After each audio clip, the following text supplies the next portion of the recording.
Aole ase o tātou talatala noa ma whaasoa i le fionga le tua i le nei fo i tae au e ala i le launga i le suafa o le tamā le alo ma le angang pa ia. O le autu lea e whamamawhaina mo i tātou le nei tae au o le atua e tausi alofa. Ai wau whitwhilia se whai upu mai le Ioane o lona mata upu e sfulma le fitu sa tātou whaitawina. A o lona whai upu e se fuluma le tasi e whai ma tātou matua e whapea le whaitawina. O te lei ai pea i le lalolangi a o i lātou e le lalolangi lava i lātou. O te alua tu fo i a te oe, le ta mapa i ae, ia e tausi ai la tau i lo suafa, o e na e foa i mai a te au, ina ia tasi o i la tau whapei o i tā ua. Le ale, a toa le whai upu le tātou matua, ai nā o se vaenga muli muli o lo whapea na whaitawina, le ta mapa i ai. Ia e tausi ai la tau i lo suafa. O e na e foa i mai a te au. Ina ia tasi la tau whapei o i tā ua. A e whafonga ma tātou whanongolongo i le matua ma e whātusa i le autu. Au maia mo i tātou le nei tai au. I eisi o na whawhainga tā. Ai o la atau mawhai le whai la unga i se awala e mawhai ai. O na maua foi i se whalumanga o se oso mo i tātou i le nei foi tae au e ala i le whina ngalo o lo tātou tapa au le langi.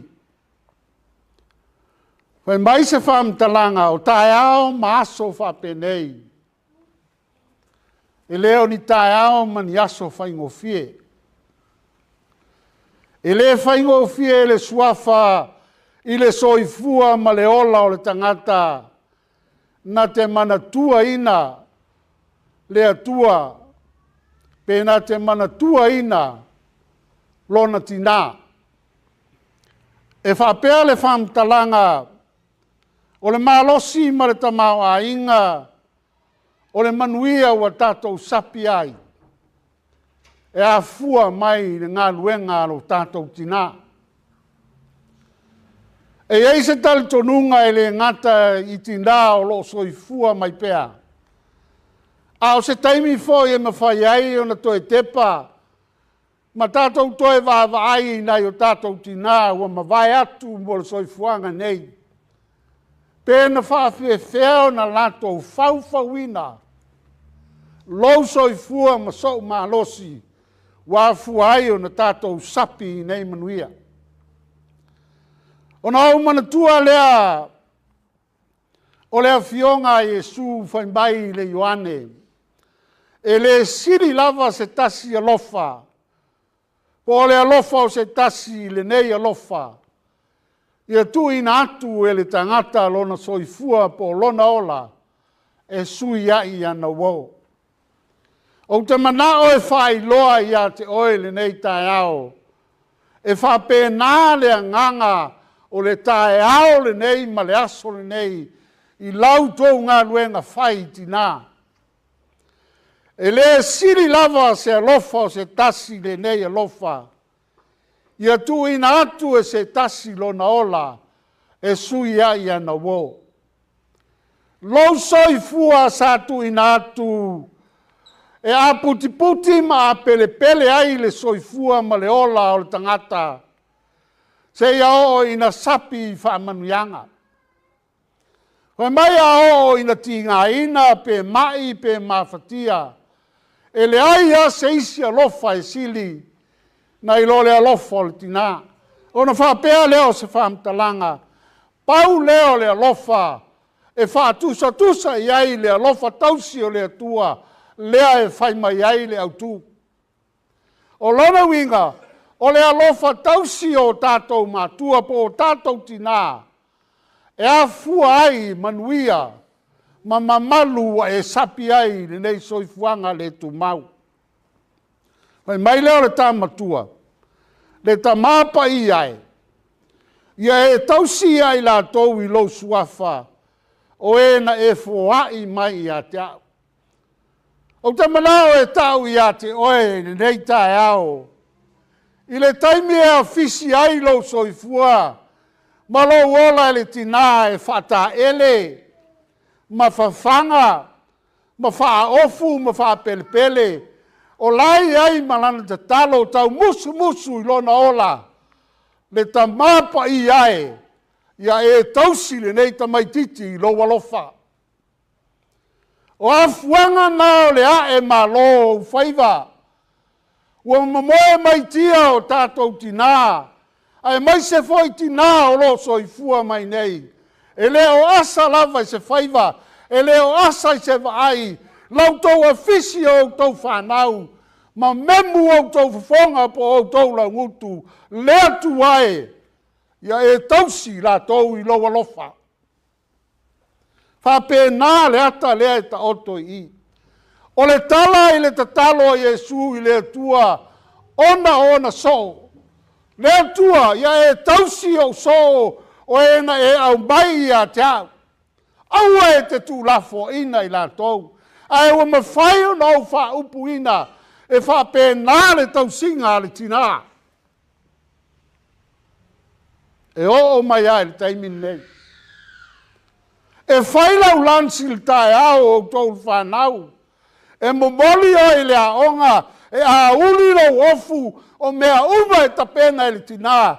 O lai ai malona finangalo, malona loto, lea tu wae, ia e whamanuia, lau whanau. Whapena le ata lea ta oto i. O le tatalo lea Iesu i ona so. I le atua i ona so. Ina ia tausi ma whapelepele le atua, lo lato soifua ma lo lato wola. Ina ia aua nei whaoa e te Apollo, lo lato wola. E mai leo le whamtalanga a Ioane. E iai le whamoe moe o le atua mo oe. E iai le whamoe moe o loutina mo oe. O le mea lae whai mai e le tuspa ia, po le tala le whata oto, a e poto na mimita leo louta maa. Ai a e valea, o na tangi leo loutina. Aisa, leanga o lana tatalo lea. E whai ata maa e sea. Au taimi uma o lou tupu mai, e a fisi ma wha pelepele, whawhanga ma wha ola oe, ma au. Ina ia tai loa manuia. Mai leo le tala Iesu. Lona wha moe le whai upu e lua sifun marwha. Lou tamae. O lou loto le nei a te i lātou e fua ina mai a te au. Ina ia lātou whātasi ma au le mea au te iai. Ma ia lātou wa aia lou mamalu. Po lou manuia na e fua ia mai a te au. Wa lofa mai a, wa ea lofa mai a te au. A o le i whaavaina le lalolangi. O le ole le a Iesu i le atua. Ia no iona so. Le atua e. Ia whaatasi o so o maa. Ia lato wa ai i le mamalu. O lona winga e whape na foi le soi fua o le tina. Le atua e. Ia mama futa pea malautama. Ia awane e tu lafo ia lou tina ma o matua. Aisa ina ia e loa lou malu. Se eva ai le vi inga o le atua e atangia i lou soifua ma so wola. E au ma fau fo i sio tina. O le fesiri tele le ia te au. O ma fua i se au no tua tu i dek. Aore tangata e siri o na whare tonu maleanga. Koe mai le whamtalanga O le vaveao sengi ai ta tipi pe tu lou le ngangana e whai ai teu o le whalesa i aso sa uma. Le ngā luenga sa whai maloi mata, sa whai male te talo ina ia e manuia, pe ina ia au manuia. Whanau mai tātou o lo soifua tina. Awana i ngalo ia te. O le winga nāro tae ao nei. Tae ao sa tangi ai ana ina ia whaia se aso whamanatu ai ngā luenga sa whai e lon tina. Wa o tātou sila fia mai loa e whanau mai le aso tina mai Amerika. O le tala e pe o na tātou vāwa ai ma whai tau. O le presidente o Amerika i ngoa ia Wilson. O ia na whawaina le aso lea. Ai whai mai e whamanatu ai le aso na oti ai le tinao ana. Le sae lua o me. Tasi iwa, tasi whana ma liwa di tinarea. Ai ua whai ma aso whamanatu i ngā luenga le lei ma whaiwa e ma lo o le tina. O le fesili mo au ma oe. Le ase meo e whaia e whamanatu ai lo tina. O e manatua ngā luenga lofa lo tina o lo whaia te oe. A o manatua ngā luenga sa whau e lo tina i lo wola. E tali a oi e ia te oe. Tali fo iau ia te au. Ai tātou te vāwa ai, po whea lai te tu ai. A whaia e vāwa ai le mamalu mare vi inga, o na e mautinoa lea, wa e malo lana te talo. A whaia e whare tonu. Toi fo e tausi lo tina. Po whea nai te se ai le lalorangi nei. O le vainga lea wa mai e lea tuai lana tausi alofa o fōlinga o lo tina. O na winga e whafsanga i ma oe i aso uma. E te alatu se umu kuka i se aso o tu mai si ta maa kuka. Ta ilo e nisi ta maa wa uele ai. Te alua tua ele umu kuka o le tina. E te alua tulitanga mea o le tina. So se fe au, so se tiute. Whai mai le tala. O ma whai ona e whamanatuina i lo ola. O le ase mea lofa wa le mori mau ia isi atunu. Whai longa le sati na isi atunu to e lua vai aso o le aso maliu. E whai longa i le aso tina. Ai taua o le aso o le wha ula. O le aso mea lofa e whai tina. O le fesili lamba oe. Le alau mea lofa ia tina e nei aso. Pule oe. Ai leo le mea lofa e tā ua le tina. O lou nofo ma malu. Ma lou vi inga ia maua.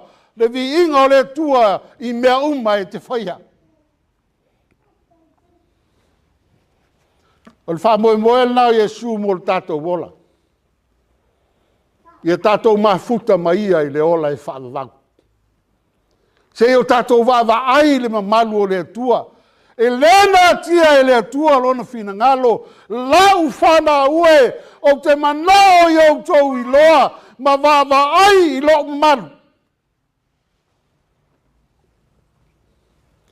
Koi mai leo le whamtalanga le i whenga i tuai. Ta lia le whasoa le atua. Pe au te wha upu foi pa whapea, o le whasoa le atua e iai le ola. Pe a tātou whai tauma mata iai whai mai le whamtalanga. Ua tu ina nau foi tangata ese. Ua toe tangi foi isa ra elu po whea manu, o whea me leni, whea me tāua, o whea me aile lei e whafsanga iai e kupito. Ia e toe tangi foi i loupolonga ma le sasa na sasa ai oe. Israelu, o e manatua le tau o le ano le manu, i e kupito o le sasa oe. Ma le polonga e whaea ina, aso uma, e whaea e iou lunga. Ai whai mai le tala le tusi. O le mānai e rua e ruifo mai le langi. O mai o le mānai o se mea whātau waa. A o lai ai le ola. Ua tātou i loa ma mauti noa. I le whāri liwina po le awa onga le tusi pa ia. O loa whaamatala i le whenga inga fōu e Ioane. O le mānai o le areto. Whai mai le Ioane le nai ono. Nā ai au tau mātua le mānai le vau. E peo le tūsia o le areto nā ruifo mai le langi. Mai le tāla le tūspaia wa le areto mai le atua. O le mea wa ruifo mai le langi lea ma au mai ai le ola. O le mānai na ave ia Israelu. O le areto le nā ruifo mai le langi. E ruifo mai le ola. E ruifo ma le ola e whaola i oe. Whaola ia. Ngai leo le tala. Tātou te mui mui la e le tuwha le atua. E iei le vainga e siri fo e ona mānai e si tasi fo i aso. Ia po o le tere o aso. A lua tulutina e whailana kuka o le moa. Ona iei le ngangana whapea o le wa fo i ai moa. Na moa mai ara songa fua i o atu le whanau o le tala rea. Mam, na moa mai ara songa fua le wa o le asto na i o moa. Te roa e nai te mui mui i le foa i le atua po lana whaasoa. A o le moa na i eilo wola. Na e mai le atua le vai moa na e a watua i le ola ia te oe. Hapena le tala rea. E a mai le atua le mānai o lai ai ma le ola, lea le areto le la. E mai e su o au o le areto le ola. Lea fai mai ai le tusi sa tātou fai tawina, i le fai upu e valu. O upu foi na e tu mai a te au. O autu ina atu i a te i lātou. Ua lātou ta lia foi, ma ua lātou i loa, e moni o au sau mai a te oe. Ua tali tonu foi i lātou, na e a wina mai a. Nā le upu lea. O le upu o le ola, le upu lai fai mai ai le tala le Ioane mua sai le amatanga le lokou, sai le atua le lokou, o le atua foi le lokou, o ia lava sai le amatanga. O lona winga o lai tau tala le tuspa ia Iesu a fio mai le langi, e a watu ia te oe, ma au mai ia te au le ola.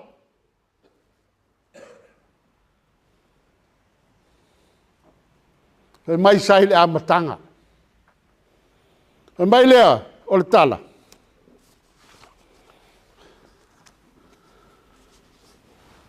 A wau te le e ruifo i le larolangi, pe o te ruifo mai le langi i le larolangi e whaiso o loto. A o le fina ngalo o loo tamā. Po o le fina ngalo o le na wina mai a. O le whetalainga rea Iesu. O te le ia ruifo mai le langi e whaia so loto. Ai na o ruifo ina ia whaia le fina ngalo o le na wina mai a. Ka le fina ngalo. Wai le whai upo e tolu suma le iwa o le Ioane na e ono na e whai mai. O le nei fwoi le fina ngalo le tamā. O le wawina mai au. Ia le mau lava se tasi. Ua fwoi ina mai a te au. Ia au toe whatuina o ia i le aso ngā taanga. Fina ngalo leo le tātou tapa au le nangi. Ina ia toe whatuina i tātou le aso ngā taanga. E le fina ngalo le atua e whanolo wola. E whapena foi le nganga i tina. E le fina ngalo pe manao tātou tina. E whale tonu sa tātou lumanai. E manao ea. E mai Iesu e manao le atua e whatu oi le ngataanga. E mai leo le tala. O upu foi na utu mai a te autou. Na e tu mai a te au. Wa autu ina atu ia te i lātou. Ua lātou talia. Lea le upu. Iesu Keriso le alo le tua soifua. Na liu tino tangata e whaola oe mā. Na maliu le sa tauro tuina le tunga mau toi fa tuina mai oe le tua. Ina yo wa e malo. Ina yo mau le fa vau na e fola ina le kanana na e vala au lia ai a per amo malana fa nau e fai mo la tau. Le kalesia mai tatou.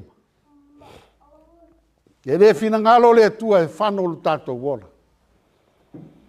Ai e fina ngalo le tua ina ia e tau mawha ma o ai i le manai. O lona winga o lea whamtalanga ia o wola ia ke riso. Lea e whai mai e le tamatua, lea tua pa i ae ia e tausi o ma i la tou i loa lofa. Lona winga lea whamtalanga au ai te tuua i la tou ina ia whano. Ia a pele ina le soifua o i la tou umau atalia Iesu Keriso e whai mali i ma whaola o te whatuwina i le aso ngā taanga. Whawhitaiti nā mo le whiau ma lau tou ngā luenga whai. Le anga o tou lai whaatusa i ai di whina ngalo le atua. Lau tou tausia lofa e whape nā foi le tausia lofa a le atua ia Israelu ma i tātou uma. A whaingatana e malamalama le tuspaia. Na e wawa aile i ngā ruenga tina. Lai whamatala ai le tausia lofa. Ti ngāle malulu, ti ngāle walu apo, le vai, ai ao na tangi le tamaititi. Le ma whaina moe. E ala i lunga e taulanga siantama, ai sea tausia lofa. O le fina ngalo nao le tua mo i tātou uma. Le tua au ai te tūlafo ina i mātou. Ia e tausi i mātou ina ia toi whatuwina lo mātou wola i le aso ngā taanga. E pei ona fola ina i Iesu Keriso lo mātou alii ma lo mātou whaola. Le ola e whaavau na ia foa ina mo i mātou lana whanau.